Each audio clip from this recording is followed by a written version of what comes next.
एक अनोखी प्रेम कहानी। राज एक छोटे से पहाड़ी गांव का लड़का अपनी सरलता और मेहनत के लिए जाना जाता था। गांव की संकरी गलियों, हरी भरी वादियों और बहते झरनों के बीच उसकी दुनिया बसती थी। लेकिन उसके दिल में एक सपना था, शहर जाकर कुछ बड़ा करने का। कॉलेज की पढ़ाई पूरी करने के बाद उसने शहर में नौकरी की तलाश शुरू की। शहर में शुरुआत आसान नहीं थी। भीड़ भाड़, भाग दौड़ और अनजान चेहरों के बीच राज को खुद को साबित करना था। उसे एक छोटी सी कंपनी में नौकरी मिल गई। लेकिन उसकी असली पहचान वहां तब बनी जब उसने कंपनी के एक बड़े प्रोजेक्ट को सटीकता से पूरा किया। उस दिन राज ऑफिस से जल्दी निकला था। भारी बारिश हो रही थी। सड़कों पर कीचड़ और ट्रैफिक के बीच वह बस पकड़ने की कोशिश कर रहा था। तभी उसने देखा, एक लड़की पेड़ के नीचे भीगती खड़ी थी। उसके हाथ में किताबों का बैग था और उसकी आंखें किसी मदद की तलाश में थीं।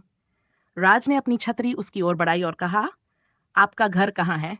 मैं आपको छोड़ देता हूँ।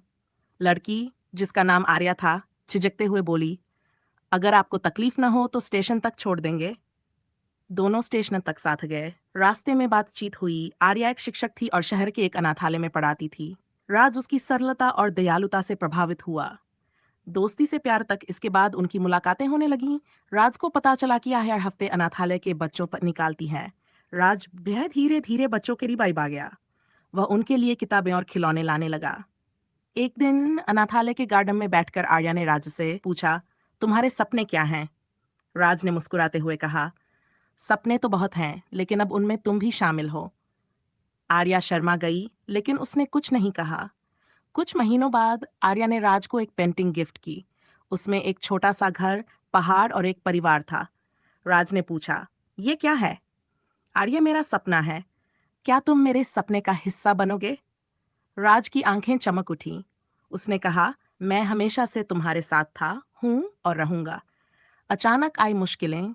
उनकी जिंदगी में सब ठीक चल रहा था, लेकिन एक दिन आर्या ने अचानक मिलने से मना कर दिया। राज परेशान था। उसने कई बार फोन किया, लेकिन कोई जवाब नहीं मिला। एक हफ्ते बाद उसने अनाथालय जाकर पता किया। वहां उसे मालूम हुआ कि आर्या को एक गंभीर बीमारी हो गई थी। वह अस्पताल में भर्ती थी। राज फौरन अस्पताल पहुंचा। आर्या कमजोर लग रही थी, लेकिन उसकी मुस्कान वही थी। राज ने उसका हाथ पकड़कर कहा, तुम्हें कुछ नहीं होगा, मैं तुम्हारे साथ हूं। आर्या ने आंसुओं से भरी आंखों से कहा, राज, मैं तुम्हारे सपने पूरे होते देखना चाहती हूं, लेकिन शायद मैं। राज ने उसे बीच में रोकते हुए कहा, हमारे सपने आर्या, तुम्हारे बिना मेरे सपनों की कोई कीमत नहीं। प्यार ने जीती जंग। राज ने हर संभव कोशिश की। उसने अपनी नौकरी छोड़ी और अपना सारा समय आर्या की देखभाल में लगा दिया। आर्या के इलाज के लिए उसने अपनी बचत खर्च कर दी। कुछ महीनों की कठिनाई के बाद आर्या की हालत सुधरने लगी। उस दिन अस्पताल के गार्डन में राज ने घुटनों के बल बैठकर आर्या से कहा, क्या तुम हमेशा के लिए मेरी जिंदगी का हिस्सा बनोगी? आर्या की आंखों में आंसू थे।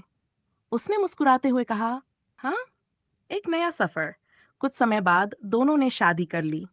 उन्होंने शहर में एक छोटा सा घर लिया और अनाथालय के बच्चों के लिए एक स्कूल खोला। राज और आर्या ने अपनी जिंदगी उन बच्चों को संवारने में लगा दी जिनके पास कोई नहीं था। आज भी पहाड़ों पर जाने वाले राज और आर्या को देख सकते हैं, एक दूसरे का हाथ थामे अपने सपनों की दुनिया में खोए हुए। उनकी कहानी ये सिखाती है कि सच्चा प्यार हर मुश्किल का सामना कर सकता है और हर जख्म को भर सकता है। प्यार सिर्फ दो दिलों का मिलन नहीं है, बल्कि एक दूसरे के सपनों को अपना बनाना है।